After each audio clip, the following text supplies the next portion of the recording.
최근 독일 방산업체들의 낌새가 수상합니다. 노르웨이 차세대 전차 수주전에서 기어이 한국을 몰아내고 계약을 따는 것까지는 좋았지만 결코 정정당당한 수법은 아니었다는 것이 이제 다 알려져 버렸기 때문이었는데요. 그 말인즉슨 그렇게까지 하지 않으면 한국의 K2를 도무지 이길 수가 없다는 것을 스스로 인정한 것과 마찬가지였습니다. 그렇다고 하루아침에 K2 이상의 성능으로 똥딱해랑할 수는 없는 일이다 보니 독일에서는 웬일로 순순히 K2의 우수성을 인정하는 듯한 모습을 보였는데요. K2의 우수한 기술이 집약된 차체를 기반으로 자신들의 포탑 기술을 접목한 합작 전차를 만들면 어떻겠느냐는 제안을 해온 것입니다. 그러나 일견 한국 기술력을 인정하는 듯한 이런 행동의 이면에는 이미 한국을 상대로 승산이 없어져 버린 마당에 한국이 한 푼이라도 덜 벌게 하려는 억하심정이 있었습니다. 그런데 이런 원한이 없는 독일 외의 국가에서도 K2의 차체에는 큰 관심을 보이고 있다고 하는데요. 어느새 너도나도 탐내는 존재가 되어버린 K2의 근황에 대해서 함께 알아보겠습니다. 얼마 전 레오파르트2로 전차의 새 역사를 썼던 독일의 두 방산업체 라인메탈과 KMW가 분쟁을 겪었었죠. 이 두 기업은 독일 최대의 방산업체로 KMW가 차체를, 라인메탈이 포탑을 만들어 합작한 레오파르트2는 불과 얼마 전까지만 해도 모자란 점이 없는 가장 완벽하고 강력한 전차 중 하나로 일컬어지면서 칭송받았습니다. K2 우표가 방산시장에 등판하기 전까지는 말이죠. KMW와 라인메탈은 원래도 앙숙같은 사이였지만 그래도 레오파르트2가 잘 나갈 동안에는 눈에 크게 띌 만한 분쟁은 자제하면서 지내고 있었습니다. 그러나 K2가 폴란드에 수출되며 유럽 시장에 데뷔하자 이들은 아니나 다를까 다투기 시작했습니다. 몇 년 전 방위 산업의 국가적 경쟁력을 끌어올리기 위해 동일 정부가 라인메탈과 KMW의 인수합병을 추진한 적이 있었습니다. 그러나 이는 두 기업 CEO 간의 개인적인 경쟁 관계 때문에 성사되지 못했었습니다. 이참에 라인메탈과 등을 돌린 KMW는 라인메탈 보란듯이 프랑스의 르클레르 전차를 개발했던 넥스터와 합병을 진행하기도 했습니다. 최근에는 두 기업이 레오파르트2 전차의 저작권을 두고 법정 다툼을 벌이고 있다는 소식도 전해졌었습니다. 이 다툼은 재판에 들어가기 직전 극적인 합의를 이루어냈다고 하는데요. 그러나 양측 간 감정의 골 때문에 분쟁의 씨앗은 여전히 남아있는 상황입니다. 그리고 역시나 얼마 지나지 않아서 라인메탈이 움직이기 시작했습니다. 지난 5일 복수의 외신에 따르면 라인메탈이 K2 우표의 제작사인 현대 로템에 접촉해 어떤 제안을 했다고 하는데요. 그 제안의 내용인 즉슨 현대 로템이 K2 우표의 차체를 제공하면 자신들이 거기에 독일제 포탑을 달아서 합작 전차를 만들고 이 기종으로 루마니아 등 신규 수출 시장의 문을 두들기자는 것입니다. 이는 일견 독일 방산이 한국의 기술력을 인정했다고도 볼 수 있는데요. 적이 되어 이길 수 없으니 연합하자는 전략을 택한 것으로 보이기 때문입니다. 하지만 라인메탈의 속내가 그리 단순하지는 않았습니다. 앞서 언급했듯 라인메탈의 경쟁사인 KMW는 프랑스에서 르클레르를 제조한 회사와 합병을 단행했죠. 이들은 이를 통해 자신들에게 부족했던 포탑 제조 기술을 어느 정도 확보할 수 있었습니다. 이는 곧 라인메탈의 기술로부터 독립해서 자체 기술로 전차를 만들겠다는 의미와 같았습니다.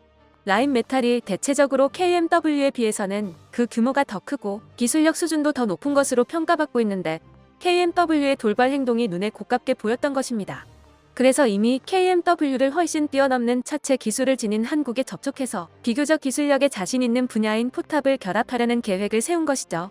이것으로 KMW의 콧대를 꺾는 자존심 싸움도 가능한 데다가 가만히 두면 완전한 K2 흑표로 유럽 시장에 쓸어담게 생긴 한국을 견제하는 수단도 됩니다. 어차피 K2가 팔리게 될 거라면 거기다 포탑이라도 납품해서 한국이 버는 돈을 줄여보겠다는 것입니다. 현지의 루머에 따르면 라인메탈은 KMW와의 지난 분쟁에서 레오파르트2의 판권을 그냥 넘겨줌으로써 저작권 문제를 종결시켰을 수 있다고 하는데요.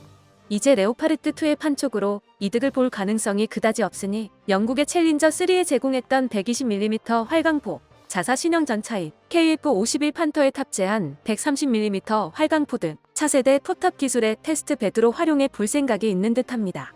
또한 라인메탈의 이런 행동은 한국의 트라우마를 자극하려는 의도도 약간 비쳐 보입니다. 노르웨이가 자신들의 선택으로 인해 혹독한 후폭풍을 겪고 있기는 하지만 전차 사업에서 끝내는 정치적 문제로 인해서 K2를 탈락시켰기 때문입니다.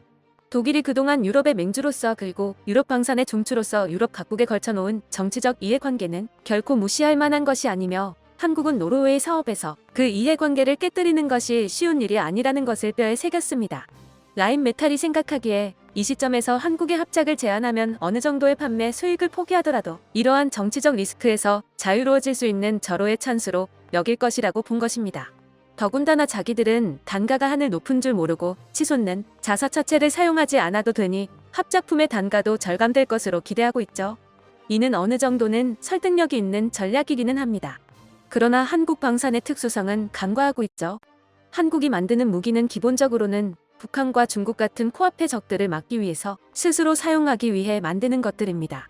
그리고 지난 세기 내내 그리고 지금까지도 어느 정도는 미국의 무기를 받았으면서 쌓인 서름이 이만저만이 아니죠.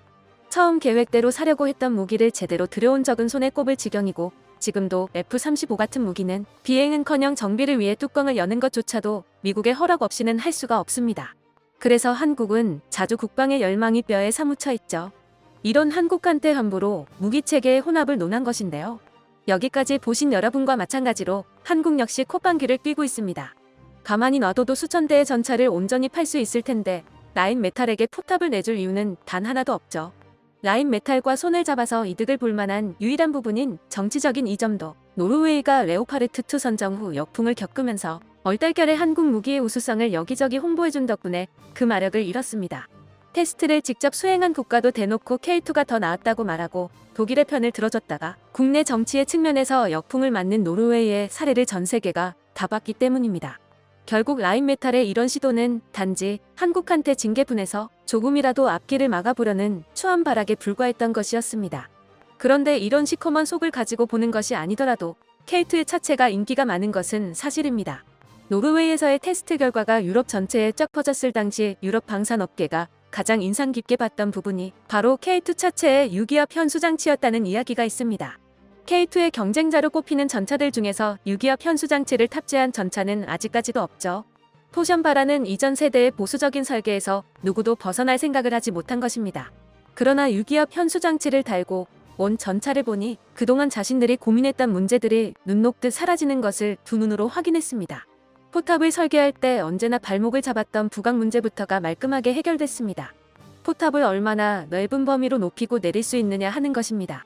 차체 설계가 토션바에서 벗어나지 못한 상태로는 포탑 부각을 오로지 포탑 내부에서밖에 해결할 수 없었습니다. 차체와의 간섭, 포탑 내부의 주택 공간 등의 문제와 싸우면서 수많은 기술자들이 머리를 쥐어뜯어야만 했죠. 그런데 K2는 그냥 포탑이 달려있는 차체를 통째로 기울여버리는 상상도 못한 방식을 취한 것입니다. 유럽의 방산업계한테 이것은 하나의 충격으로 다가왔을 겁니다. 그 외에도 토션바가 차지하는 공간 때문에 협소할 수밖에 없었던 내부 공간, 승차감, 기동간 사격 능력, 차탄 명중률 등 유기압 현수장치 하나만 가지고 해결하는 문제들이 이렇게나 다양했죠. 이에 독일과 함께 유럽 방산 시장을 양분하고 있는 프랑스 내부에서도 K2의 차체에 지대한 관심을 보이고 있다고 하는데요.